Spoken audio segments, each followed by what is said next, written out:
Saludos estimados alumnos, soy nuevamente su docente tutor, ingeniero Roberto Martínez. Vamos a continuar con este tema de los contratos de construcción, la NIC 11. Además del material que ya ha sido adjuntado en la plataforma respecto a su texto guía, voy a proceder a juntar este material de esta presentación PowerPoint más un archivo Word. Después subiré también 3 ejercicios desarrollados y luego de esto propondré 3 ejercicios más con la misma temática para que ustedes desarrollen estos ejercicios. Y bien, vamos a trabajar un poco sobre la parte teórica de esta normativa. Para esto vamos a definir un poco sobre este tema, ¿no? Y vamos a ver qué es un contrato de construcción. Bueno, la norma lo define como un contrato específicamente negociado para la construcción de un activo o una combinación de estos, y está cercanamente interrelacionados o son dependientes, ya sea en términos de su diseño, tecnología y función, o para su uso o propósito para el cual serán utilizados, ¿no? Entonces, bajo estos conceptos, podríamos decir que en esta norma clasifican los contratos de construcción en dos, ¿no? Y eso es lo importante, porque sobre esto nosotros vamos a basar básicamente el desarrollo de un par de ejercicios.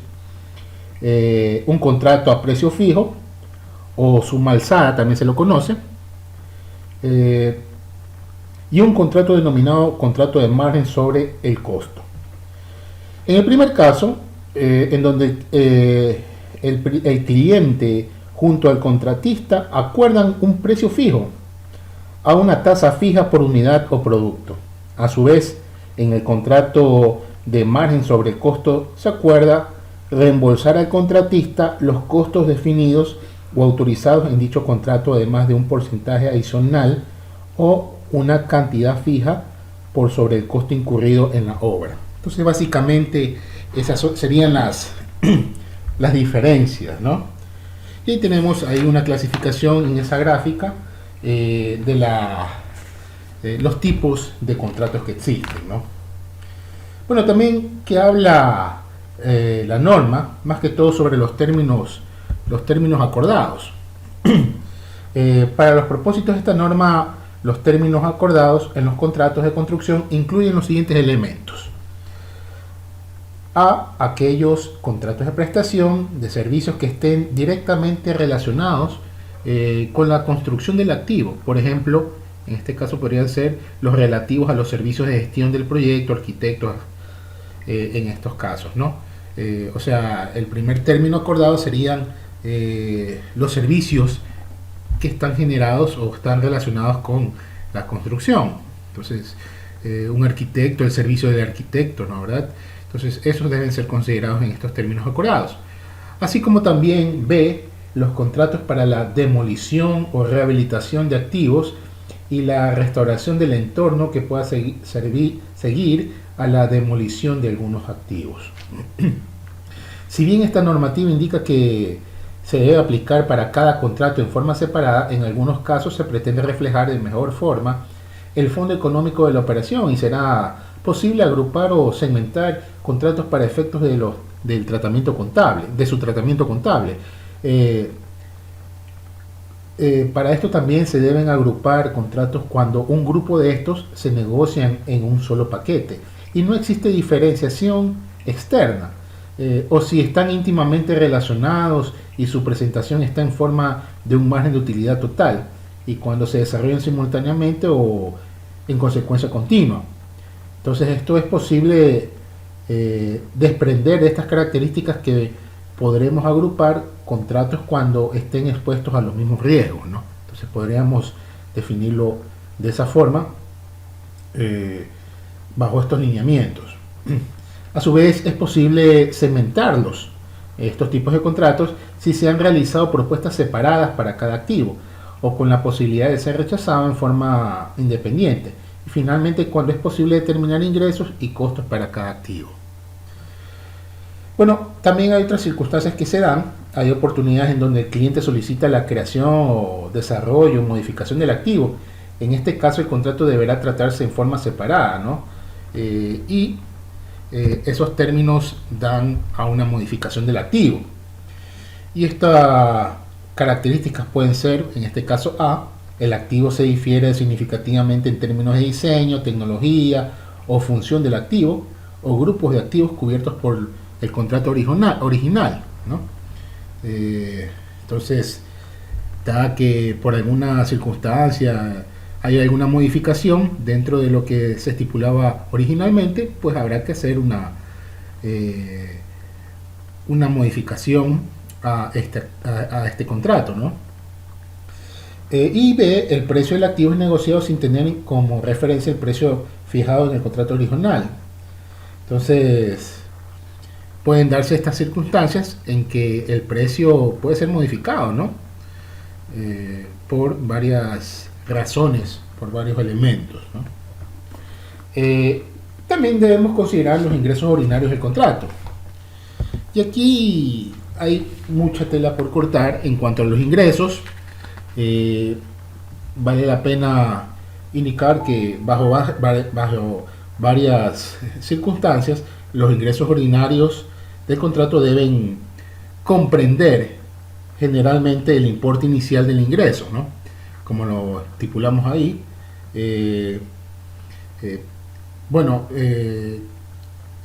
La modificación también, en este caso dice las variaciones que correspondan a recibir instrucciones de algún cambio en el contrato, ¿no?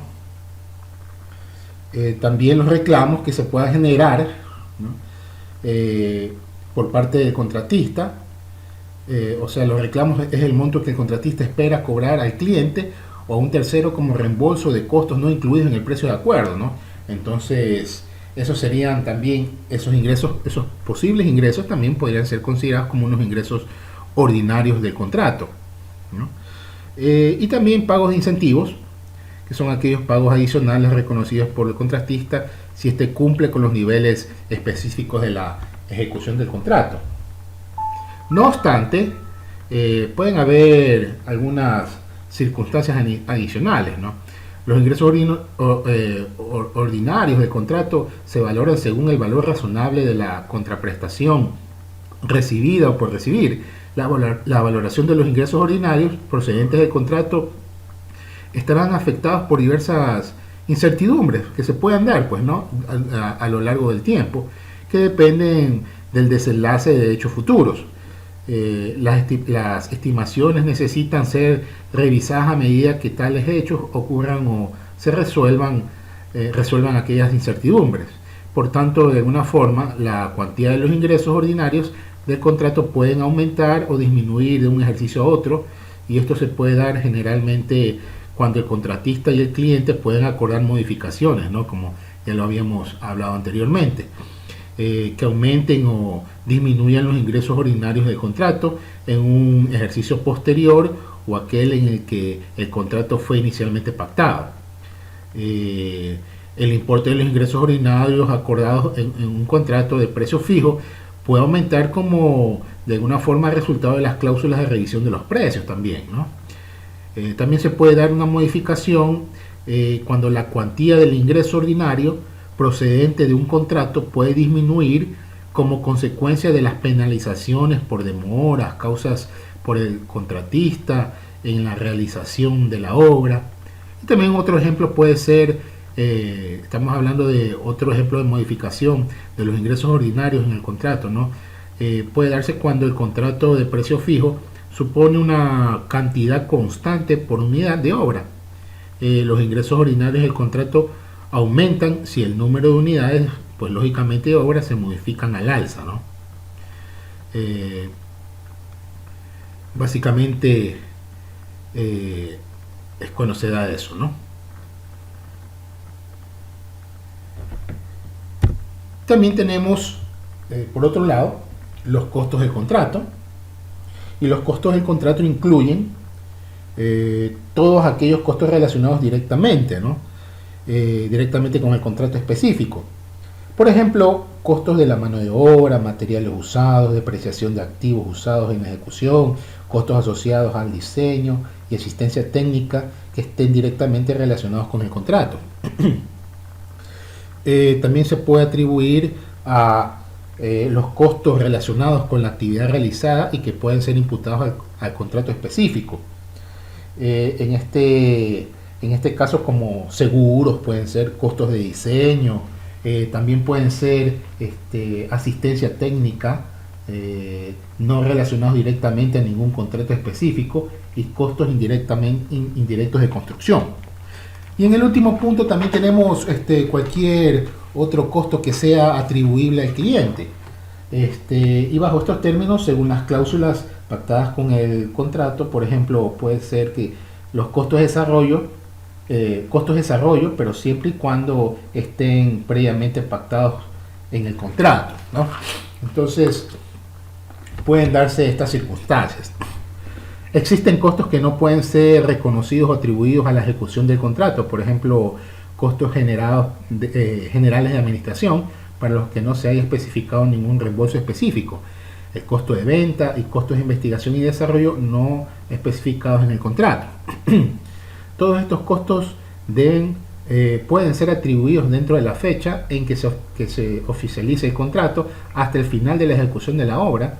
Sin embargo, es posible considerar como costos aquellos desembolsos por conceptos de negociación del contrato, siempre que estos puedan ser identificados por separado y ser medidos en forma fiable, ¿no? Recordemos que algunas circunstancias por las cuales se reconocen, ¿no?, los ingresos, ¿no? Entonces, recordemos esos ingresos ordinarios por ventas de bienes, ¿no? Que son la transferencia de riesgo y las ventajas de la propiedad no siempre tienen lugar en un mismo momento, que es la titularidad legal, ¿no? Entonces puede haber diferencias en cuanto a ese registro. Si la entidad retiene de manera significativa los riesgos de la propiedad, la transacción no será considerada una venta.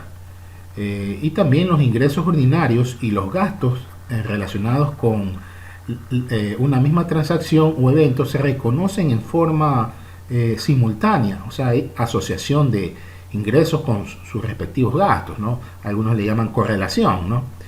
Las sumas recibidas por ingresos cuyos costos y gastos no puedan ser medidos con fiabilidad se declaran como pasivos, en este caso como un pasivo diferido, ¿no? Bueno, también tenemos el reconocimiento de los ingresos ordinarios y gastos. Y bajo este lineamiento, la norma señala que los ingresos y gastos podrán ser llevados a resultados en referencia al porcentaje de terminación de la obra. Y ya veremos cómo se determina justamente esa determinación de la obra, esa terminación de la obra con una fórmula. Incluso tendremos un ejercicio relacionado a esto. Es decir, según el grado de avance de esta, ¿no? Solo si es posible medirlos con suficiente fiabilidad y en el caso de existir una pérdida esperada, se reconocerá inmediatamente, pero solo el exceso del ingreso potencial. En el caso de poder determinar en forma confiable los ingresos y costos para cada uno de los tipos de contratos, deberá cumplir las siguientes condiciones, ¿no? Y bajo esto hay dos modalidades, como sabemos hay dos tipos de contratos. En el caso de los contratos a precio fijo, se deberían cumplir estas cuatro pautas, ¿no? Los ingresos totales pueden ser medidos confiablemente, es probable la obtención de beneficios económicos para la empresa, el costo de determinación y grado de realización pueden ser determinados con fiabilidad. Y por último, los costos atribuidos son claramente identificados y valorados con fiabilidad y poder comparar los costos reales de los estimados. En el otro caso, en el caso en que el contrato de margen sea sobre el costo, tenemos dos circunstancias, ¿no?, que se deberían cumplir para reconocer los ingresos ordinarios y gastos, ¿no?, que es probable la obtención de beneficios económicos para la empresa y que también los costos atribuibles o no al contrato pueden ser identificados con claridad y valorados de forma fiable. Cuando un contrato de construcción no pueda ser estimado con fiabilidad, hay que considerar dos circunstancias, ¿no? Los ingresos del contrato deben reconocerse solo hasta el punto en que sea probable la recuperación de los costos incurridos en el contrato, y los costos del contrato se reconocen como gastos en el ejercicio en que se incurren, ¿no? Y en el caso de esperar una pérdida a causa del contrato, debe ser reconocido como un gasto inmediatamente. Creo que esta parte está al final de esta presentación. Y bueno, lo que nos interesa también en cuanto a la forma operativa de reconocer el grado de realización, aquí tenemos una forma de poderlo estimar, pues, ¿no? El grado de realización es posible determinarlo de muchas formas. Siempre se suele gestionar, bueno, acá hay dos pasos, ¿no? Para determinar, el primer paso sería el estado de realización. ¿Y qué es el estado de realización? El estado de realización es el costo real incurrido. Digamos, por ejemplo, en este caso, he avanzado un 25% en esta parte que estoy yo gestionando, y lo tengo que dividir o relacionar contra el costo real del presupuesto, ¿no? Entonces, esa relación del costo real incurrido para el costo real presupuestado me va a generar una alícuota. Esta alícuota es la que me va a dar la segunda parte, o determinar la segunda parte, que es el ingreso de vengado, ¿no? Entonces yo multiplico el ingreso presupuestado, lo que se presupuesta que vamos a tener de ingresos, por el estado de realización, y el estado de realización es esta alícuota. Entonces, a manera, por ejemplo, si estamos hablando bueno, aquí estamos hablando de los ingresos, pero tocando el ejemplo de los costos incurridos, digamos que tenemos acá una construcción, una obra, que va a demorarse 4 años. En el primer año yo avanzo un 25% de la construcción, en el segundo año avanzo otro 25% de la construcción, en el tercer año avanzo otro 25%, y al final del cuarto año avanzo el último 25% de la construcción. ¿Qué quiere decir esto? Que el avance de la obra va a estar gestionado justamente por estos avances, y los costos incurridos de forma acumulada se darán en este caso por la suma de los costos que se están dando a cada año. En el primer año, pues yo tengo que reconocer el 25% de los costos incurridos. La acumulación para el siguiente año sería del 50%, la suma de los 2 años anteriores, de los 2 años que han pasado, y asimismo para el tercer año sería la suma de los 3 años que han pasado, y por último habré reconocido el total de los costos incurridos en forma acumulada. Esta forma de calcular o determinar el estado de realización es una de las más, se podría decir, más eficientes y más fáciles de realizar, pues, ¿no? Recordemos que todo proyecto o toda obra tiene un presupuesto, y ese es nuestro denominador, el costo real de lo presupuestado, ¿no? Y a medida que voy avanzando, yo voy a ir calculando esa alícuota en función del avance de la obra, ¿no? Esto era la parte que yo les estaba indicando, que el grado de realización es posible determinarlo de muchas formas, y siempre suele utilizarse una metodología en donde sea posible medir con mayor fiabilidad el trabajo realizado, dependiendo de la naturaleza del contrato. La normativa propone las siguientes opciones. Entonces tenemos aquí 3 circunstancias, ¿no? La proporción del costo incurrido en la fecha respecto a los costos totales estimados, que es la que habíamos visto anteriormente. Inspección o examen del trabajo realizado, ¿no? Entonces esto es un poco más subjetivo, porque una persona autorizada, un perito, tiene que hacer la inspección de cuánto es lo que se ha avanzado en la obra. Y la última, la proporción física ya realizada sobre el contrato total. Sin embargo, el sistema más usado para determinar el grado de realización es la proporción entre los costos estimados y los costos totales estimados. Entonces acá tenemos esta fórmula donde tengo los costos incurridos para los costos totales estimados. Esto lo multiplico por el total de ingresos y lo resto de los ingresos registrados anteriormente. Con esto yo calculo ya los ingresos del periodo. Vamos a tener un ejercicio justamente con esta fórmula y la fórmula anterior que hemos visto. Bueno, esto también ya se lo había mencionado anteriormente. Es con relación a la fiabilidad de los contratos, ¿no? Ya les había indicado que los Contratos, los ingresos del contrato deben reconocerse solo hasta el punto en que sea probable la recuperación de los costos incurridos en contrato, y también los costos del contrato se reconocen como gastos en el ejercicio en que se incurren. Es muy importante que en el caso de esperar una pérdida o a causa del contrato debe ser reconocida como un gasto inmediatamente. Otras circunstancias que habla la norma también es con respecto a la presentación y la revelación, ¿no? La presentación básicamente es la empresa deberá presentar en los estados financieros todos los activos y pasivos en términos brutos debidas a y por los clientes por causa de contratos de construcción, tal como se podría dar en diversas circunstancias, como por ejemplo activos, cantidad bruta debida por los clientes. Se presentará la diferencia del monto neto entre los costos incurridos más las ganancias reconocidas en el resultado, y el total de las pérdidas reconocidas en resultados más anticipos realizados y facturados. Para esto todos los contratos en curso para los que los costos incurridos más las ganancias o pérdidas reconocidas excedan las facturaciones parciales. Y otro caso puede darse como los pasivos, ¿no? La cantidad bruta debida a los clientes. Se presentará la diferencia, monto neto, entre los costos incurridos más las ganancias reconocidas en resultado, y el total de las pérdidas reconocidas en resultado más anticipos realizados y facturados. Bueno, la misma circunstancia que la anterior, solo que desde el punto de vista de una obligación. Para todos los contratos en los que las facturaciones parciales excedan los costos incurridos más las ganancias o pérdidas reconocidas, ¿no? Muchos detalles de los que no están escritos en esta presentación se los agregaré en un documento Word para que ustedes tengan también esa información. Bien, entonces hasta aquí este video, simplemente para ver la normativa contable, conocer un poquito sobre las principales